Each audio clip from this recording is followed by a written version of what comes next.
Allez, vous êtes bien branchés, Radioactivité 96.5. Merci beaucoup de votre écoute et nous avons le plaisir. Alors, je suis accompagné de Gérard, de Francine, de Joanne, de Théo et on a le plaisir. Voilà, on force. Nous avons le plaisir d'être avec Monsieur Henri Lemoine, président de la communauté de communes du bassin de Pont-à-Mousson. Bonjour. Bonjour Franck, bonjour à toutes et à tous. Voilà, puis on fait aussi un coucou à Victor. Voilà. Hop là, puis on fait un coucou à Victor aussi qui vous accompagne, monsieur. Oui, on va pas l'oublier. Voilà. Alors voilà, on voulait faire un petit point concernant le tri des déchets, notamment l'instauration de la théomie. Est-ce qu'on peut déjà présenter la théomie, monsieur le président, s'il vous plaît? Peut-être rappeler ce que c'est. Alors la théomie, c'est la taxe d'enlèvement des ordures ménagères incitative. Donc on ajoute un i, et ce n'est pas une taxe nouvelle, déjà, c'est le remplacement de la tome par la thomie. Et le financement est un petit peu différent, c'est-à-dire que jusqu'à présent, tout le monde avait, en fonction de sa maison, de son appartement, tout le monde avait une taxe qui était basée comme la taxe foncière. Donc c'était la même base que la taxe foncière, et le conseil communautaire déterminait un taux d'imposition, enfin un taux de taxe tous les ans, qui évoluait et qui permettait de financer le service des ordures ménagères. Là, on va prendre la même base, mais on va la moduler en fonction du bon comportement, si j'ose dire, de chacune et chacun. Ça veut dire que chaque fois que l'on va sortir soit un bac, parce qu'on a la chance d'avoir un endroit pour laisser son bac, et donc on est doté en bac, un bac pucé. Soit on a un bac, soit on a un badge et que l'on va dans un conteneur d'apport volontaire, soit on a ni l'un ni l'autre à proximité et on a des sacs rouges, chaque fois on paiera quelque chose, et donc chaque fois que l'on va déposer ces ordures ménagères, ça fera un comptage, donc soit par le badge, soit par le sac rouge, soit par la sortie de poubelle, de bac, et ce sera comptabilisé. À la fin, on saura combien vous avez sorti de bac, combien de fois vous êtes allé dans un conteneur, combien de fois vous avez sorti votre sac rouge, et à la fin de l'année 2025, on pourra faire les totaux, et vous serez imposé sur 2026 en fonction de votre comportement. Il faut encore que le conseil communautaire détermine la part incitative. Elle peut aller de 0 à 45%. On ne peut pas, la loi ne permet pas qu'on aille au-delà de 45%. Donc, vous avez au minimum 55%, et peut-être un peu plus, ça dépendra, on aura le débat en conseil communautaire dans les mois qui viennent, pour déterminer quelle est la part incitative, et puis quelle est la part fixe de chacun. Mais ça, c'est comme l'électricité, si vous voulez. Quand vous prenez un abonnement d'électricité, vous avez des charges fixes qui sont l'acheminement de l'électricité, donc les installations qui sont fixes, que vous consommiez ou que vous ne consommiez pas, on vous apporte, on est en mesure de vous apporter de l'électricité, donc les installations sont là, ça a un coût, et puis, en fonction de votre consommation, eh bien, vous payez plus ou moins. Bonjour, monsieur Lemoine. Qui payera cette part de 55%, propriétaire ou le locataire dans ce cadre-là? Alors, c'est envoyé au propriétaire. Pareil qu'antérieurement. Absolument. Et c'est au propriétaire à répartir en fonction de ses locataires. Donc on ne sera plus sur, finalement, ça va permettre de faire en sorte que les gens qui habitent par exemple à deux dans une grande maison paient juste en fonction des déchets qu'ils produisent, et non pas par exemple une petite maison avec plus d'habitants qui finalement jusqu'à présent payaient moins finalement que ceux qui avaient une grande maison. Absolument. Voilà. Quand on a mis en place la collecte et le traitement des ordures ménagères au niveau communautaire, c'était la critique d'un certain nombre de communes, de petites communes notamment, qui se plaignaient que l'on n'ait pas la possibilité de distinguer entre les familles nombreuses dans un petit appartement, j'exagère, je grossis le trait, et les familles, enfin la personne seule dans une grande maison qui payait beaucoup plus que la famille nombreuse. Oui, donc là, ce sera modulé. Parfait. Et les sacs rouges, moi, il y a des personnes qui ont peur un petit peu de ces sacs rouges en disant, pour l'instant, ils sont gratuits. Est-ce qu'ils ne risquent pas de devenir payants? Ah, ils sont pas gratuits, les sacs rouges. Ah, les sacs rouges ne sont pas gratuits. Mais c'est ça qui est traître. Oui. Et on le dit quand ils viennent chercher des sacs rouges à la communauté de communes. Et c'est pour ça d'ailleurs que l'on essaye de globaliser et de centraliser la vente de sacs rouges à la communauté de communes. C'est pour bien expliquer aux gens que on leur met à disposition des sacs rouges, mais chaque fois que le sac rouge il est collecté, chaque fois il y a de lignes et chaque fois on comptabilise et à la fin ils paieront. Et ils paieront quand on sera en mesure de savoir combien ils en ont utilisé sur une année. Oui, donc on sait déjà. Et juste peut-être à préciser, on est d'accord que si on a un bac, on n'est pas obligé d'avoir les sacs rouges. Ce serait une double utilisation. C'est l'un ou l'autre. Voilà, exact. Non. Et pareil pour le badge, effectivement, on pourra toujours utiliser les sacs noirs qu'on peut acheter dans le commerce. Alors, les sacs noirs sont utilisés uniquement dans les bacs, effectivement, comme vous dites, Joanne. Et alors en parlant de sacs, on parlera peut-être des biodéchets, les conteneurs des biodéchets, mais là aussi on a besoin de sacs pour mettre dans les conteneurs des biodéchets. Ouais. Si vous voulez bien, on termine sur l'anatomie peut-être pour que ce soit plus simple, parce que le sujet est complexe, hein, oui, c'est vrai que c'est d'une façon générale. Moi, j'ai une question par rapport aux locataires et aux propriétaires. Admettons, il ne reste que 6 mois. Une personne reste 6 mois dans un logement et il a abusé. Il a fait beaucoup de sorties de poubelles. Comment le propriétaire il fait pour gérer ça avec lui s'il a disparu entre guillemets et que c'est au propriétaire du coup de payer pour le locataire qui a un peu abusé des sorties de déchets?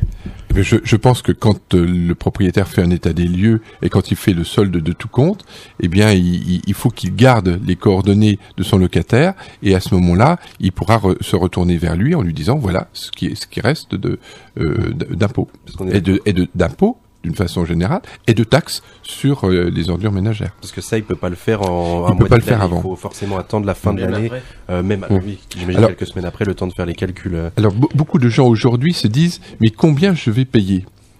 Il faut savoir que le budget des ordures ménagères, c'est pas un budget annexe, c'est une ligne du budget général, du budget principal de la collectivité, de la communauté de communes, mais il faut savoir qu'on n'a pas le droit de ponctionner davantage que cela nous coûte. Vous vous souvenez, vous avez tous entendu parler de ce qui s'est passé dans certaines villes, notamment à Nancy il y a quelques années, où la collectivité avait demandé plus aux habitants, et il a fallu derrière restituer une partie aux habitants. Donc, ce que l'on veut, nous, c'est approcher le plus possible de la réalité des coûts. On sera pas jamais au-dessus, on sera certainement en dessous, et il y a une part, d'ailleurs, des ordures ménagères qui sont fiscalisées depuis toujours, notamment aujourd'hui, quand on fait des gros investissements, comme par exemple la déchetterie, la nouvelle déchetterie, qui va coûter cher, eh bien, cela n'est pas mis sur le compte de la taxe sur les ordures ménagères. C'est pris sur le budget général de la collectivité. Donc, on veut quand même aller au plus proche de ce que constitue la charge de collecte et de traitement des ordures ménagères. Et donc, sur l'ensemble de l'année 2025, on va voir ce que ça nous a coûté. Et à partir de là, on pourra dire, eh bien voilà, on va le répartir sur les différents propriétaires. En annexe de cette taxe, est-ce que les déchetteries seront après également taxées au nombre de passages? Pas du tout. Ça, c'est pas envisagé. Non. Il y aura un système de lecteur de badge pour contrôler, notamment pour les gens qui vont tous les jours à la déchetterie et qui souvent ont une activité mercantile. Et il y a un certain nombre de personnes qui ont une activité d'entreprise, qui facturent à leurs clients l'enlèvement des déchets et qui veulent mettre ces déchets-là en déchetterie gratuitement. Donc c'est pas tout à fait normal. Donc il y aura un contrôle avec lecteur de plaques, mais il n'y aura pas de facturation. Et cette facturation, elle arrivera à part par courrier ou elle sera... Non, elle sera sur votre feuille d'impôt que vous allez recevoir en août ou septembre 2026. D'accord. Donc à partir de 2026, on saura exactement ce que... Et vous payerez l'année 2025. D'accord. Donc, et en 2027, c'est Voilà. un petit peu comme les impôts. C'est décalé, en fait. voilà. On décale d'un an. Est-ce que justement vous n'avez pas peur d'une augmentation de dépôts sauvages suite à cette installation ou... Il y a un petit risque. Des dépôts sauvages, on en a déjà aujourd'hui. Et on en a déjà aujourd'hui, notamment, un certain nombre d'endroits qui sont proches des intercommunalités voisines qui sont déjà à l'atomisme. Vous avez un certain nombre de personnes qui viennent de villages voisins, qui mettent le matin leur poubelle dans le coffre et qui la déposent quand ils arrivent dans la communauté de communes du bassin de Pont-à-Mousson. Et c'est nous qui aujourd'hui payons ça. Donc je ne pense pas qu'il y en ait beaucoup plus. Et on peut toujours critiquer nos concitoyens parce qu'ils sont indisciplinés, etc. C'est facile. Moi, je trouve qu'ils ont été très vertueux et je pensais que ça serait beaucoup plus difficile durant les premières semaines. On en est à une semaine et demie là, et ça va plutôt bien. Et quand on voit le nombre de personnes qui sont venues à la communauté de communes, qu'auraient dû certes anticiper venir au mois de novembre, au mois de décembre, etc. Mais on a tous nos activités, etc. Globalement, les gens sont venus à la communauté de communes. Ils essayent de comprendre. On en a toujours quelques-uns qui sont excités, qui sont énervés, qui n'en veulent pas, qui sont contre tout. Mais globalement, l'immense majorité des gens essayent de faire en sorte que ça se passe bien, et je crois qu'il faut les en remercier. Justement, à ce propos, je discutais ce matin avec une personne du quartier Saint-Martin qui me disait mes poubelles sont dehors, et le souci c'est que j'ai des dépôts sauvages dans ma propre poubelle, ce qui fait que je vais être obligée de sortir 2 fois plus ma poubelle à cause de ces dépôts sauvages. Donc quel est le conseil que vous donnez justement à ces personnes dont les poubelles noires sont dehors? Alors, premièrement, les poubelles noires ne doivent pas rester sur la voie publique. Alors ça, c'est vrai partout. C'est vrai en hypercentre de Pont-à-Mousson, enfin dans les endroits qui sont dotés de bacs. C'est vrai aussi dans les zones rurales.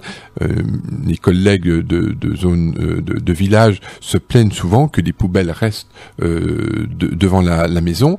Et donc, il ne faut plus les laisser parce que chaque fois qu'une poubelle sera devant la maison, elle sera vidée. Ça veut dire que la personne, elle paiera.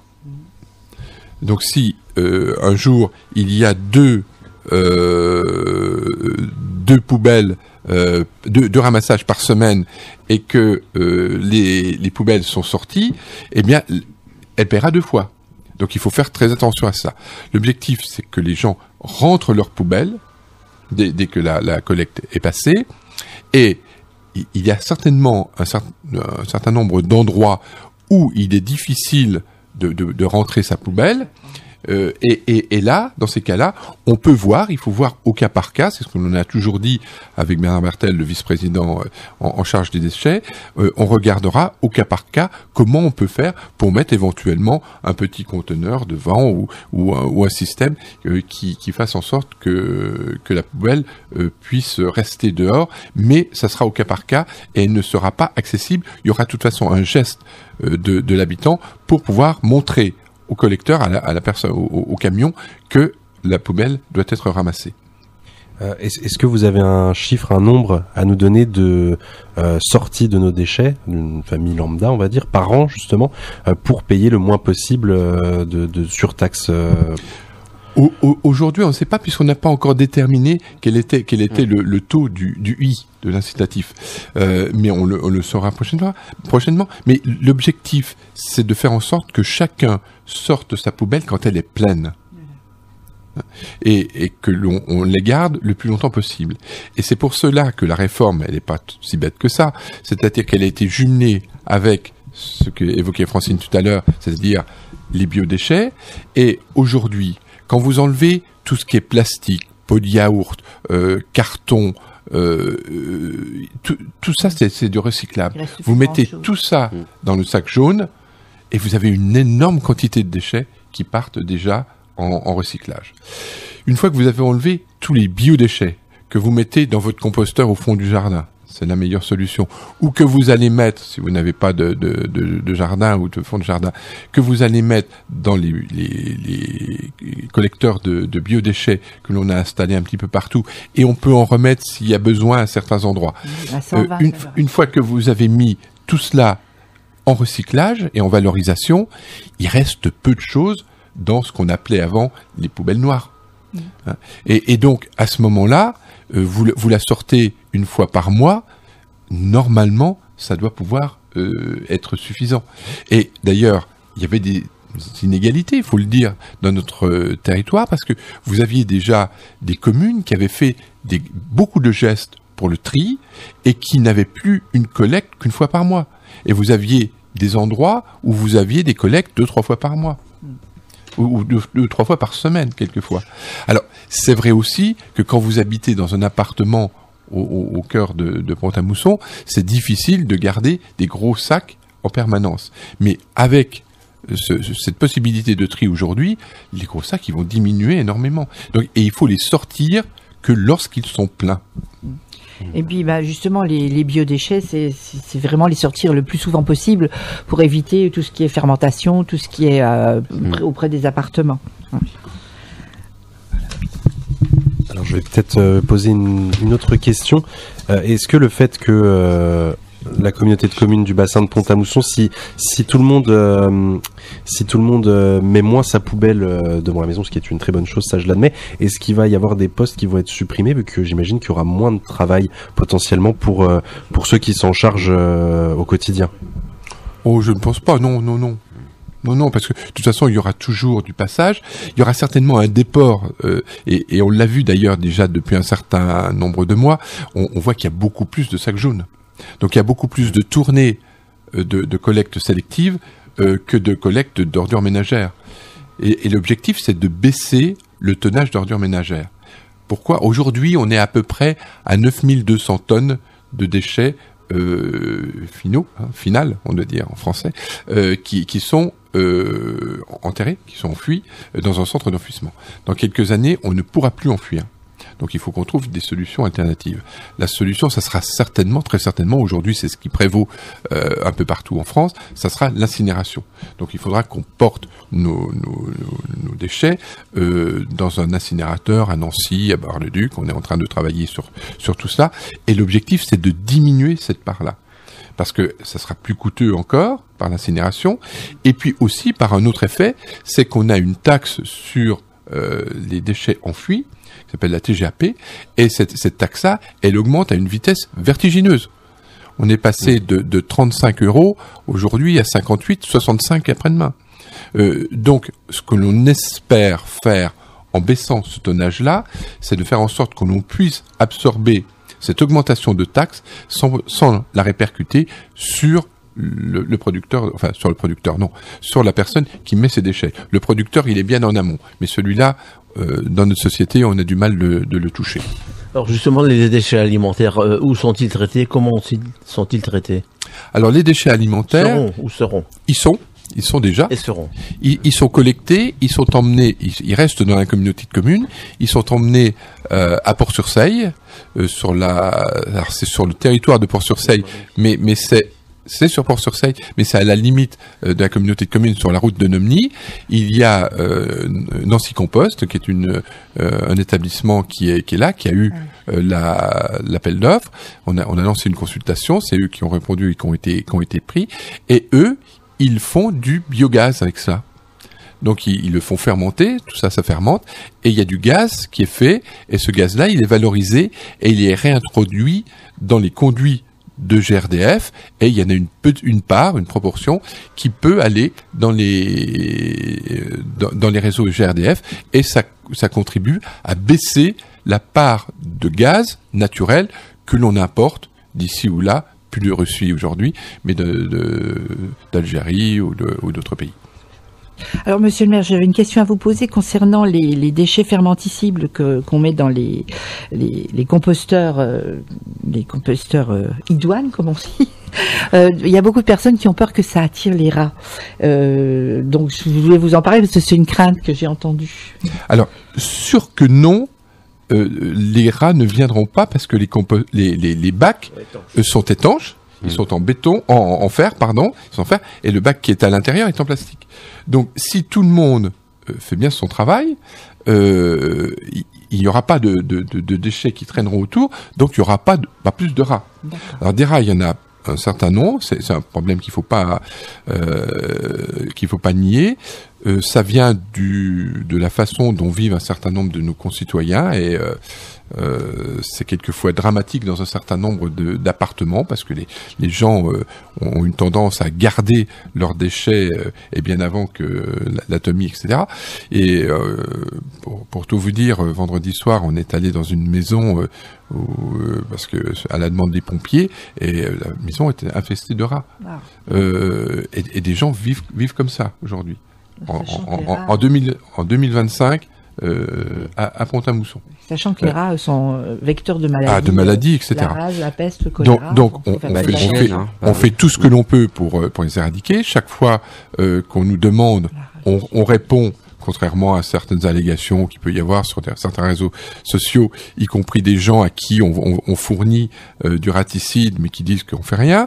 Mais ça, bon, ça fait partie de notre société aujourd'hui. Mais il n'y aura pas davantage de rats de ce fait-là. Si les gens ne font pas attention, s'ils laissent leur croûte de pain se balader un petit peu partout, si on ne fait pas attention à ce que l'on met dans ces sacs, effectivement, on pourrait peut-être avoir un peu plus de rats, mais il faut en appeler là aussi au civisme de tout un chacun. Tout comme on demande aux gens de ne pas donner de pain aux cygnes sur la Moselle. Et on voit régulièrement, alors, parce qu'ils peuvent s'étouffer, et puis des cygnes, on ne souhaite pas qu'ils prolifèrent de trop sur la Moselle. Là aussi, il y a des aspects de santé publique qui sont importants. Parlez-en aux pompiers qui sont obligés de plonger dans la Moselle. Vous verrez dans quoi ils plongent. On arrête là si on veut pas rentrer dans des choses un peu désagréables. Donc en fait, pour revenir finalement à ces composteurs, il y a aussi la possibilité pour les gens d'acheter leur propre composteur pour un tarif réduit. Si vous voulez bien nous en parler. On peut acheter des composteurs à la communauté de communes à tarif préférentiel. On peut les acheter aussi ailleurs. Donc il y a 2 tailles de composteurs et ça permet également de faire son terreau pour mettre dans son jardin ultérieurement. Et c'est plutôt vertueux. Ça, et dans quoi on cultive ses tomates. Absolument. Et le bioseau, c'est gratuit? Les bioseaux sont gratuits. Oui. Il y a 2 sortes de bioseaux. Vous alliez venir à la question, je crois, parce que vous l'avez déjà posé tout à l'heure. Il y a 2 sortes de bioseaux. Vous avez des bioseaux qui sont fermés complètement, et donc vous mettez tout dans le bioseau et vous allez mettre ça soit sur votre pourrissoir, votre composteur, ou bien dans un bac. Soit vous avez des bioseaux qui sont ajourés. Ceux-là sont donnés et on vous met à disposition également gratuitement des sacs en papier pour mettre dedans. Ils sont biodégradables, ces sacs-là, et donc vous mettez le sac papier avec le reste et ça sera biodégradé. Alors, je vais encore poser une question, je suis toujours candide. En fait, il y a des gens qui ont dit « Ouais, mais les sacs pour les bioseaux vont bientôt être payants, les sacs en papier biodégradables. » Vous me donnez une idée là, tiens. Justement, on ne savait pas trop comment financer notre budget de l'année prochaine. Non, je plaisantais. Non, dit, oh non, on va les payer. Non. Non. Donc, alors, mais à ce moment-là, ils prennent des bioseaux qui sont fermés. Moi, j'ai un bioseau qui est fermé chez moi. Ouais. Donc, mais non, il n'est pas question aujourd'hui de les rendre payants. Voilà, donc ça rassurera. Par contre, si certaines personnes viennent toutes les semaines chercher 40 sacs. Oui. Bon, après, je vous rappelle qu'on peut utiliser les sacs en papier qu'on a chez les commerçants, dans lesquels vous mettez vos oranges, vos bananes, vous pouvez les réutiliser. Absolument. Vous mettez vos ordures recyclables, enfin les déchets fermenticibles dedans, et vous les mettez dans le container. Et par contre, moi, pour être tout à fait précis sur la question que vous posiez tout à l'heure, c'est 25 € le composteur. Oui, c'est ça. Donc c'est abordable. C'est abordable. Le bioseau, moi je suis allée en chercher un, comme tout le monde, là j'ai trouvé un peu petit. Ouais, mais l'objectif, c'est qu'on ne garde pas ça quand même pendant trop de temps. Non, mais alors, même en faisant si on fait 5 fruits et légumes par jour, comme les recommandations le disent, oui, c'est vrai que vous avez pour 4-5 jours. Ah non, même pas. Nous, on mange beaucoup de légumes et de fruits. Moi aussi. Je trouve qu'on en fait trop d'ailleurs, parce que c'est moi qui vais le vider. Mais mais c'est vrai que là. Oui. Mais bon, après voilà. Donc les sacs ne seront pas payants, ça rassure les auditeurs. Et puis vous pouvez aller chercher un conteneur à 25 €, ce qui pour mettre dans votre jardin. Il faut avoir un jardin, bien sûr, pour pouvoir le réutiliser. Voilà, puis pour rester peut-être sur ce thème, effectivement, la déchetterie de Pont-à-Mousson est actuellement fermée pour cause de travaux. On peut rappeler pourquoi justement c'est en travaux, cette déchetterie? Parce qu'elle était ancienne, vieillissante, parce qu'il y avait beaucoup de nouveaux flux qui étaient collectées et on n'avait plus la place pour mettre les bennes, les berces ou des conteneurs pour accepter ces nouveaux flux. Et puis, elle était un tout petit peu dangereuse parce que vous aviez le même circuit pour les véhicules, nos véhicules, quand on va déposer quelque chose à la déchetterie, que pour les poids lourds qui venaient emporter les berces.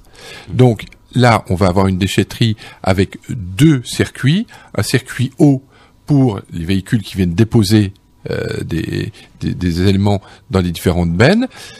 Les bennes seront d'ailleurs à hauteur, il n'y aura plus besoin de lever pour déposer des choses qui quelquefois sont lourdes. Et puis, vous aurez un circuit bas pour les camions qui viendront chercher les bennes. Et donc, ces 2 flux de véhicules ne se croiseront plus et on aura beaucoup plus de capacité pour collecter. Et enfin, on aura des ombrières qui produiront un petit peu d'électricité sur l'ensemble des quais. J'ai encore une petite question à vous poser. Vous avez installé un conteneur pour déchets verts dans la route qui mène à la piscine, enfin des voies d'accès à la piscine. Est-ce que ce conteneur c'est juste momentané en attendant que la déchetterie soit remise à neuf, ou est-ce qu'on pourra bénéficier de ce conteneur à déchets verts toute l'année, surtout principalement au printemps ou en automne, pour éviter justement des embouteillages à la déchetterie avec tout ce qui est végétal? Alors pour l'instant, ça a été conçu pour être utilisé pendant la période de fermeture de la déchetterie de Pont-à-Mousson pour éviter que, notamment aux périodes que vous citez, de printemps et automne, les gens soient obligés d'aller à Dieu-Loire où la déchetterie risque d'être un petit peu saturée. Mais si on voit qu'il y a un besoin particulier, pourquoi pas le laisser fonctionner ce point d'apport volontaire beaucoup plus longtemps dans le temps. C'est quelque chose qui est pas... Oui, parce que c'est bien utile, je trouve. Moi. Oui, c'est utile et c'est quelque chose qu'on peut tout à fait envisager. Oui. Ça évite, en fait, on n'a que les déchets verts, on n'a pas à s'embêter à chercher un autre conteneur ou voilà, donc c'est très pratique. Les travaux, on peut rappeler, c'est jusqu'à quand sur la déchetterie de Pont-à-Mousson? Les travaux, il faut qu'ils soient terminés pour la rentrée. La rentrée, c'est tout début septembre. Bon, s'il y a 8 jours de retard, pourquoi pas. Mais ce qu'on souhaite, c'est que les entreprises aillent vite et que l'on puisse être opérationnel le plus rapidement possible dès la fin de l'été. Je crois qu'on a fait le tour de toutes les questions. Moi, je vais juste vous dire une petite phrase que j'ai reprise dans le petit journal de la commune Bassin de Pont-à-Mousson.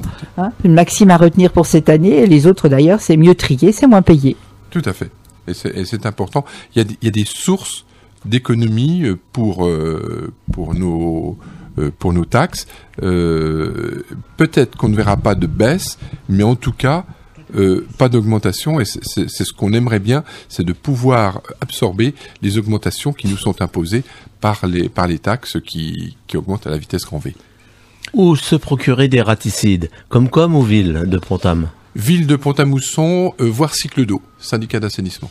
Voilà, je pense qu'on a évoqué l'essentiel. Joanne, dernière question? Non? Voilà. On va remercier Monsieur le maire pour tous ces renseignements. C'est un changement dans nos modes de vie qui était assez important. On conçoit bien, tous les élus sont conscients que ça va bouleverser un petit peu nos façons de faire. On va se donner un tout petit peu de temps, mais en espérant que chacun montre de la bonne volonté. Je pense que globalement, il y en a beaucoup, et ça s'est passé de la même façon dans toutes les autres collectivités qui sont passées par là. Oui. Merci en tout cas du relais que vous assurez aujourd'hui auprès des auditeurs de RAFM. Voilà. Merci beaucoup. Peut-être juste dernière info, pour tous ceux qui n'ont pas eu leur sac rouge, ils peuvent aussi venir à la Comcom les récupérer, c'est ça? Tout à fait. Oui, il est pas trop tard. Voilà, c'est important quand même à le signaler. Donc ils sont donnés, mais ils sont pas gratuits parce qu'un jour il faudra les payer. Merci beaucoup pour cette précision. Bonne journée à tous les auditeurs. Très belle journée, Monsieur le Président. Bonne journée. Au revoir. Merci, au revoir.